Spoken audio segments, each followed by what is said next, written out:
যদি জীবনে কখনো কিছু হতে চাও তাহলে ঈগল হও, কিন্তু কখনোই টিয়া পাখি হও না।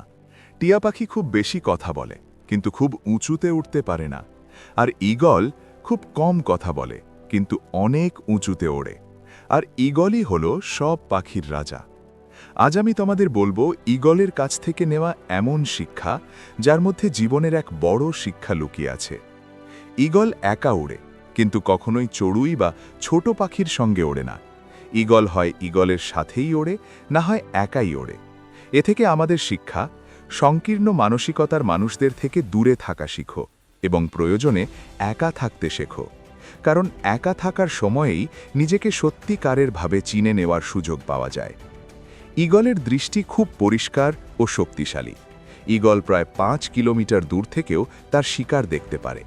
আর একবার লক্ষ্য ঠিক করে ফেললে পথ যতই কঠিন হোক না কেন, লক্ষ্য অর্জন না করা পর্যন্ত সে বিশ্রাম নেয় না।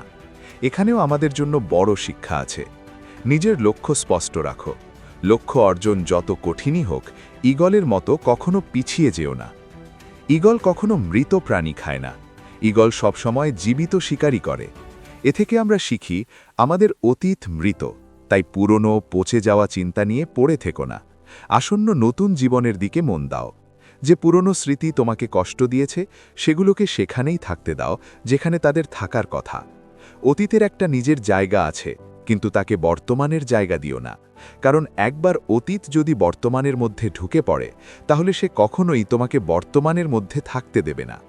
অতীতে যত খারাপ ঘটনাই ঘটে থাকুক, সব চিন্তা আর স্মৃতি এখন মৃত। ঈগলের মতো হও, যে কখনো মৃত জিনিস খায় না। ঝড় এলে ঈগল খুশি হয়।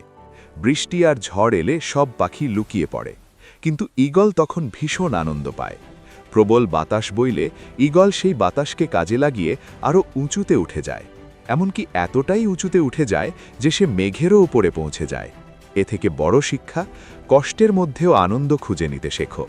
নেপোলিয়ন হিল একবার বলেছিলেন, প্রতিটি বড় চ্যালেঞ্জের সাথেই আসে একটি বড় সুযোগ। তাই ঈগলের মতো তোমাকেও তোমার সুযোগ চিনে নিতে হবে। যেদিন তুমি সেই সুযোগ চিনে নেবে, সেদিন সব সমস্যা থাকবে তোমার নিচে, আর তুমি থাকবে সমস্যার ওপরে। ঈগল তার বাসা আরামদায়ক হতে দেয় না। ঈগল তার বাসা থেকে নরম ঘাস তুলে ফেলে, যাতে বাচ্চা আরাম করে থাকতে না পারে।